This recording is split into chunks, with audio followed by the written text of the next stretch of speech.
Hello, Pisces. Welcome to Ula Tea Leaf Readings. My name is Lenor, and tonight I'm going to be reading your tea leaves.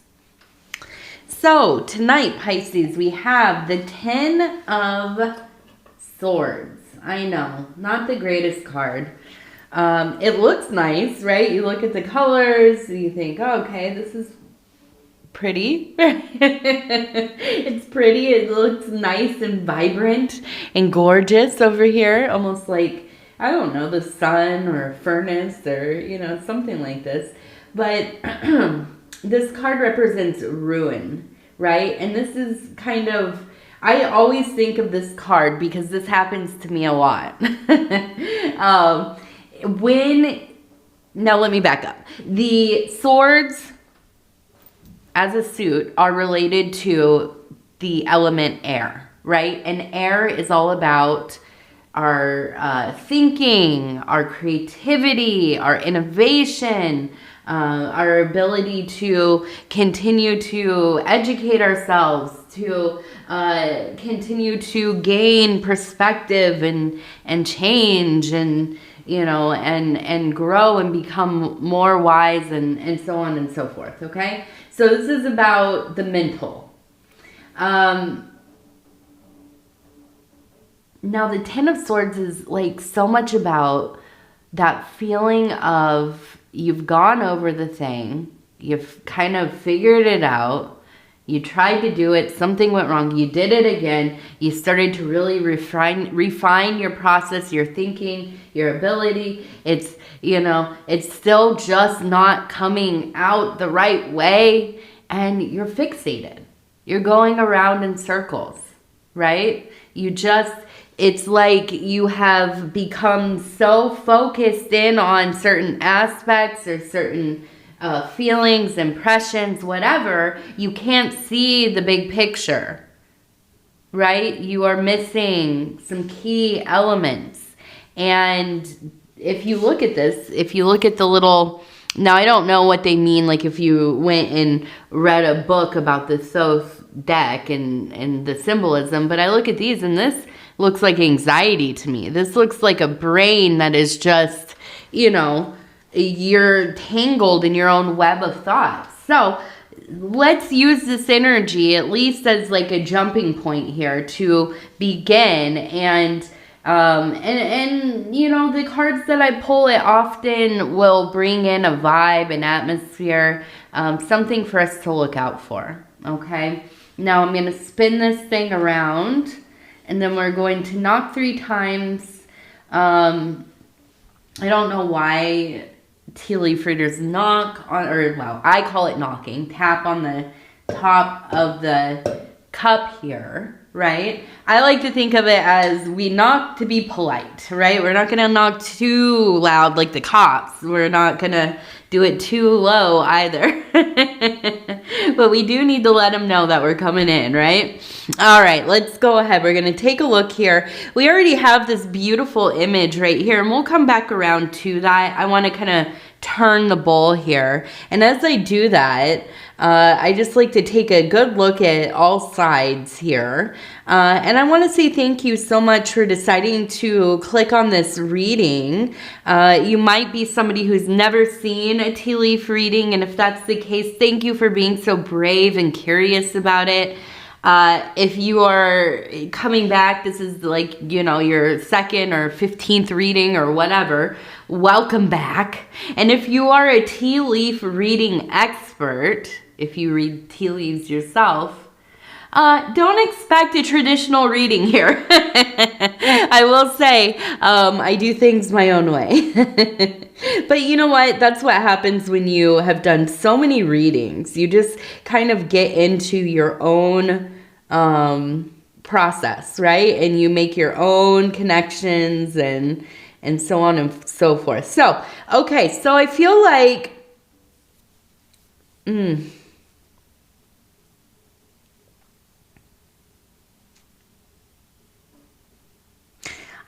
there is a schism. I mean, this is like a schism, a void, a cavernous separation between yourself and I'm thinking mother. It could be grandmother. It could be auntie or older sister or somebody who took care of you. But my goodness, I'm looking here. I'm looking here. And where was the other one? Yeah, okay, so the house is down there. Okay, so yes, we have 2 here. We have 2 people here. Down here we have a house, okay? And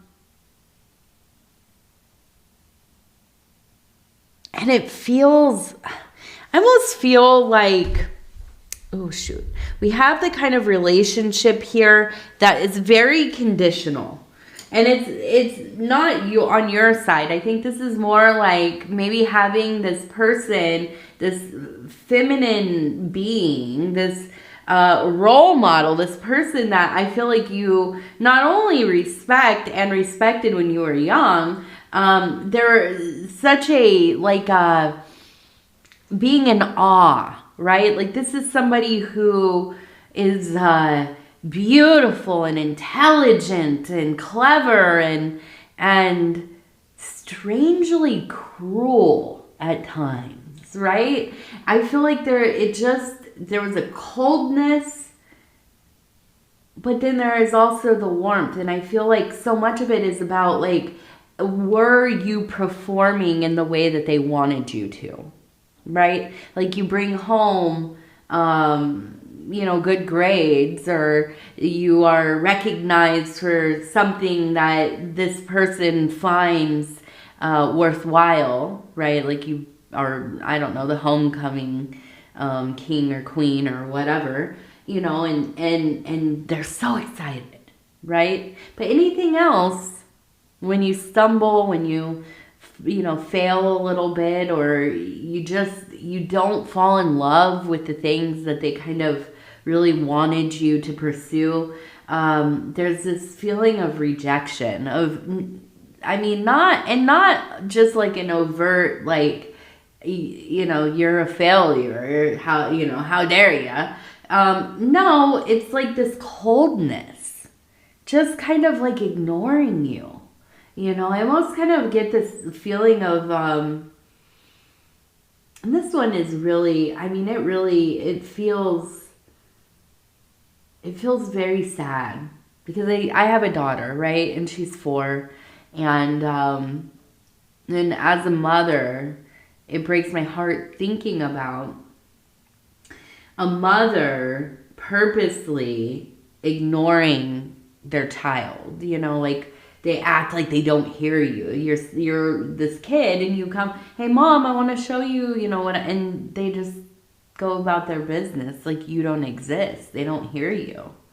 And I feel like,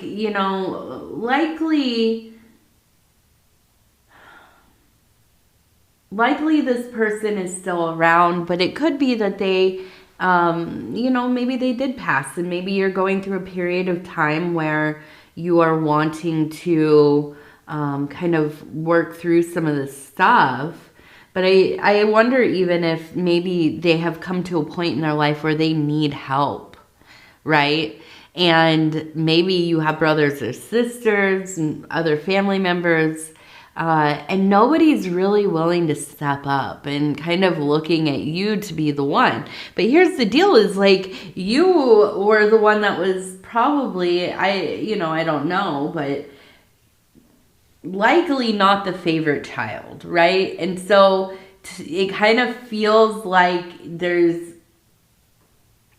you're torn, right? Because this is your family, and you are the way you are, Pisces. You have a big heart. I'm not going to say you're a sucker for love, but you're not some cold-hearted beast, right? You care. And you're not somebody who's going to just leave somebody to, toil because of old things. But at the same time, it's kind of like, man, I got to take in somebody who tormented me, who likely, affected you for the rest of your life. You know, our parents do no matter what, right? It doesn't matter if they do well or not. They all affect, right? They do. They do. But I do feel like for you, it has been particularly difficult. And it has really changed how you may have been able to have relationships with people. This core relationship, I feel like, really affected your ability to trust.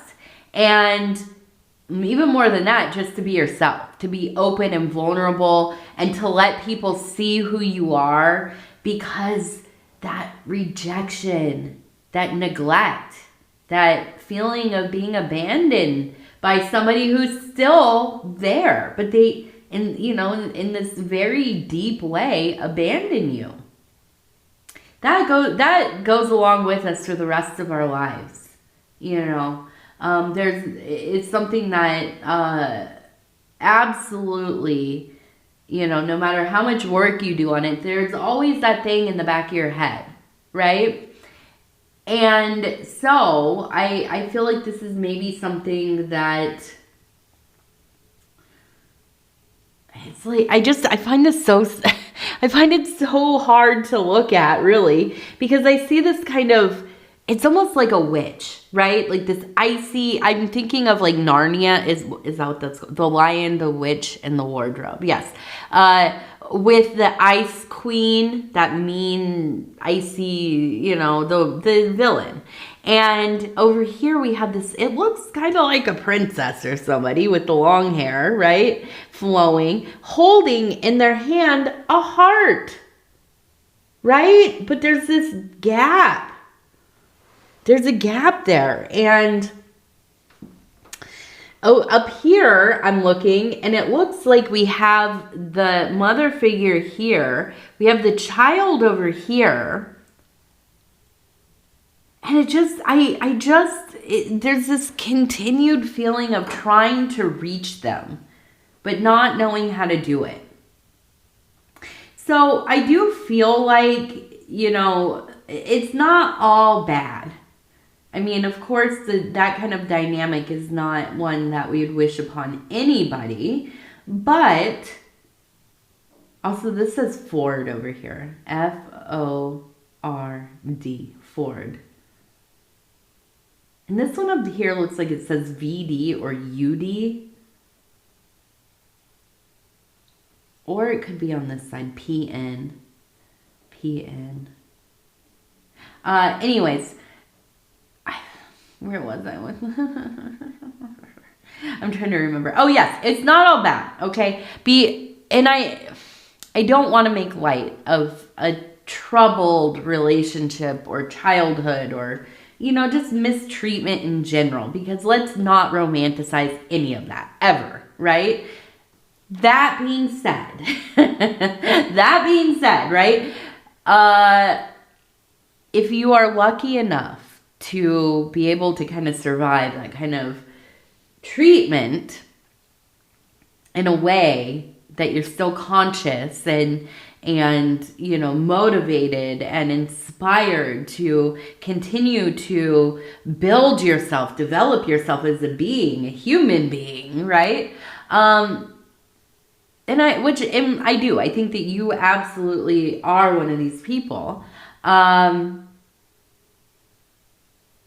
It taught you, it really did. It taught you to not only like make your own fun and interests and so on, but also you're just really okay with like being with yourself. You're not afraid to be alone. Now, I have a person right here with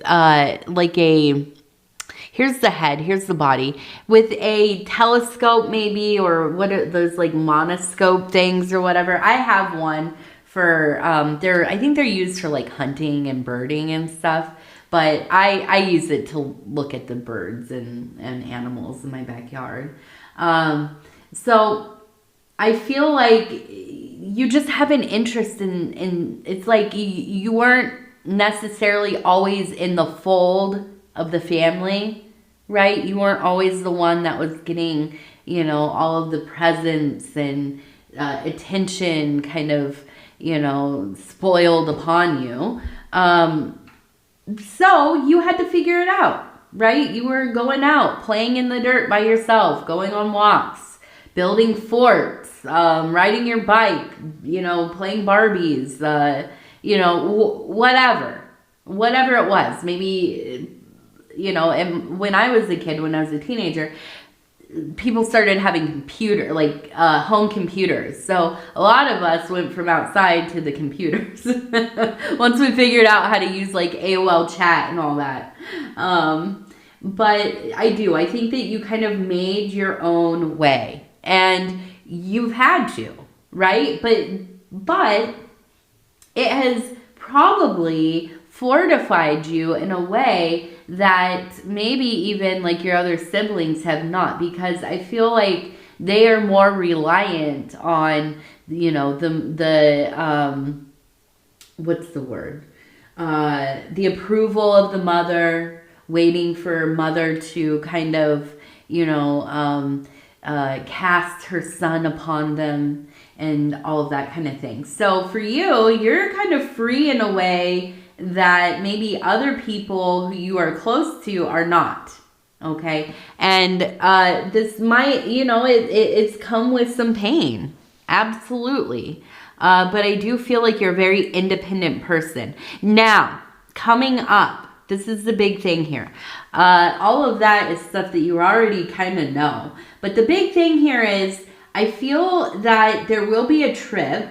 It looks like it's going to be maybe somewhere that has water. We have two people sitting on like, you know, those beach chair things, and then an umbrella up there. We have the Ace of Cups, right? The Grail.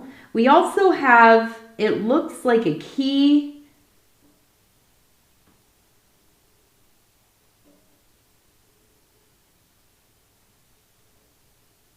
This one looks like it, up here it looks like it's PU or PC. And then down here it looks like it says PCU. PCU. So I feel like there is a sense of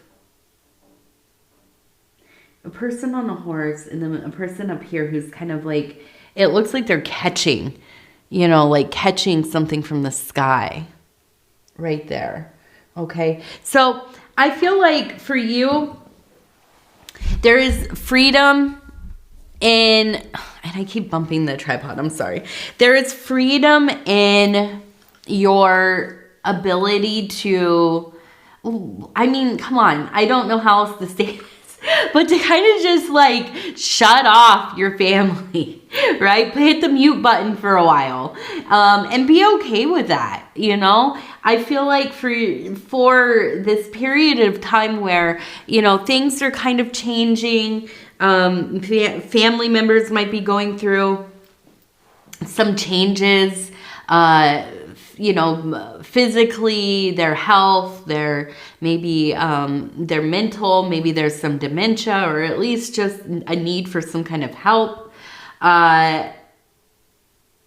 And I feel like, yeah, you are in the process of figuring out, how are we going to deal with this? What are we going to do? But you also, I think that you know that like you have to take care of yourself first, right? And you have to do what's right for you and your close family, your family unit, the people that, you know, you live with, the people that you're raising or you've raised. But again, first and foremost, it's about you. And so I see you taking some time for yourself. Now, maybe you do go on a trip. Maybe you fly to Hawaii, or, you know, maybe you buy some new lawn chairs and from the Walmarts or wherever, and take them to the lake this summer, and you hang out and you give yourself that space, that time to just be, to enjoy, right? And to not feel bad about it. Because I feel like you are somebody who is constantly feeling like shame, feeling bad, guilt, right? If you take any time for yourself, if you do something, you know, where you have to say, oh, I can't really do that today. I'm sorry, I have other things going on. Yeah, and the other thing is you need to go out there and spend some time with yourself, right? Go to the lake. Go for a walk. Go play golf. Go whatever it is, right? But you have that guilt. And a lot of that, I think it does. It comes from the way that you were raised. It also comes from probably that you're being pulled in a lot of directions. You take care of a lot of people. You are somebody that people trust. And,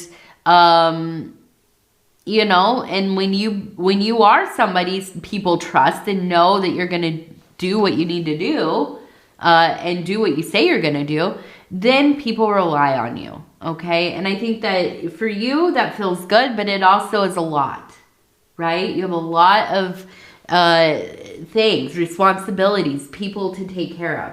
So I think that having this time to go and be and, you know, just kind of get your head clear. And the Ace of Cups, all about your emotions. So really getting those kind of not in check, because that's not what we're trying to do. Getting a clear perspective of what is like just transient feelings that are coming and going, and what is the reality, right? What is your real truth here? And I feel like that's where you're going to figure out what you need to do ultimately, right? What is the choice going to be? I also see you leaning into your faith. Spirituality, your spiritual practices, whatever it is, however that looks like. I feel like you really know that you need to lean on a higher power once in a while. Now, I'm saying higher power only because it could be anything, right? Whatever it is for you, whatever is bigger than you. Now, if that's God, if that's Goddess, if that's the divine, if that is, you know, the cosmos, if that's, you know, whatever, the moon, if the moon is your higher power, which it is for a lot of people, there are a lot of people who worship the moon. But yeah, I think really allowing yourself to relinquish some of the responsibility or the feeling of control, right? We all want control in our own lives. Sometimes we have to surrender. We have to surrender it to the whatever that is, right? The ineffable. And let things happen as they will, right? And here's the other thing the last thing I want to say about this situation here is, you know, I say this a lot, and I don't think a lot. I don't know if people understand it or how it really affects them. I remember the first time I heard it, actually, and I thought, what the heck is that guy talking about, right? And that is this idea of save self. Okay, save self. I always tell myself that. Save self, Lenor. Save self. I can trust my husband. It's the only person in my life that I trust. But ultimately, right, we are the only people that are going to show up for ourselves. Nobody is going to save you. Nobody's going to save me. And you have to operate from that place. You might not, like, you know, you might not want to get to the place where it's cynical, right? Or it's some kind of threat. No. But the reality is we are responsible for ourselves and for our own lives. And nobody can fix our life. And nobody can come in and save us. And nobody can do anything that's going to make us happy in a sustained way. Or make us love our lives in a sustained way. That is our job. That is our work. And so that might be difficult to face. But I look at it as freedom. You know why? Because all of the people in my life who failed me or told me I was a failure, or I couldn't do anything, or I wasn't smart enough, or I wasn't pretty enough, or, you know, I wasn't occult enough. I remember somebody, oh my gosh, I was really young too. I was like, I don't know, maybe like 22, 23. And I was, you know, I had a magical partner who was more established than I am, or I was anyways. Now, look who's, if you're watching, but yeah, and telling me, you know, oh, you don't know what you're doing. You're an armchair occultist. Well, I was a child, so yeah, I did not know what I was beginning, you know, but yeah, nobody can give or take anything away from us. Nothing of that matters, right? Except for maybe our kids. I say all this and then I'm like, yeah, but my kid, she could take away all the happiness in the world, and she can also, you know, just looking at her makes me absolutely, I mean, you know, in love. But yeah, so, you know, this is a freedom. It is a freedom, because whatever mom said, whatever mom wants or doesn't want or whatever, I don't care if you are 80 years old. I know that you still think about things that your mother said. You know, I don't care if you're, you know, my age, 40 years old. My mom's been passed away since I was 12 years old. I still think about things she said, you know. And all the beautiful women that I've had in my life who have also been like mothers for me. You know, I think about them all the time. I talk to, you know, a few of them daily, right? And I've been lucky. I've been very lucky to have a lot of mothers in my life. And but they can't save you. You know, they just can't. Nobody can live your life. So that is a freedom. It is a blessing. Okay, I'm not saying it as like a curse or as anything to kind of bring you down, but that's the reality. You are free to go as you will. Nobody, and I mean nobody, can stop you. All right, let's go ahead. We have the star up here. We also have a tent. We have a little person over here kind of walking around. And the fish up there, up in the stars, it 100% just reminds me of a camping trip. Here's the little tent over here, the person, we got the star up here. Now, the star represents our goals, okay? So we have a beautiful sky full of goals. Now we have the fish up there as well. The fish, aside from, of course, your zodiac symbolism, the fish represents money, resources. So you are dreaming big, and I feel like in this next cycle you're going to have more of an open vision about how to continue to build your empire, and that's really what it's about. Building something lasting for yourself, for your family, and so on. And I see that really being very achievable for you, okay? But a lot of this is going to rely on you taking the time and giving yourself the space to be able to dream, to have the room to ponder and wish and, you know, begin. When we are stressed out, worried about, you know, what our sister said or who didn't show up to the thing, or, you know, what your mom's telling the neighborhood or whatever, right? All these things, they're distractions. It's all distractive. So I see you being very proactive here and giving yourself this time and space to figure it out. All right, let's see. 3 lucky numbers. 100. Immediately. 100. All right, you won the thing. Woo. 61. 61. 63. Very nice.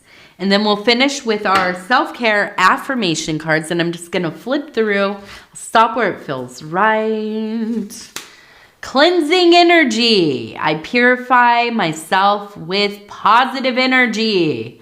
I cleanse toxicity and habits that don't serve me. In this space, I cultivate wholeness and embrace a cleansing energy. And embrace a cleansing energy. All right. Well, Pisces, I want to say I love you because I do, and I thank you so much for spending this time with me. If you want to like, subscribe, or leave a comment, I'd love to hear from you. Other than that, I think that's it. I'm just getting ready. We're supposed to have a blizzard here in a few hours, and I'm just getting ready for that. I think we're going to get snowed in tomorrow. Maybe, I don't know. We're supposed to get quite a few inches here. Who knows? They always say, and then it's like we get like a dusting. So, plus it's been warm here, so I don't think it'll stick for very long. But hey, I'm looking forward to a night of stormy. So anyways, I hope that you're warm and you're safe and you're enjoying your day. And again, I love you. We will talk in a few days from now. Good night. Good night. Good night.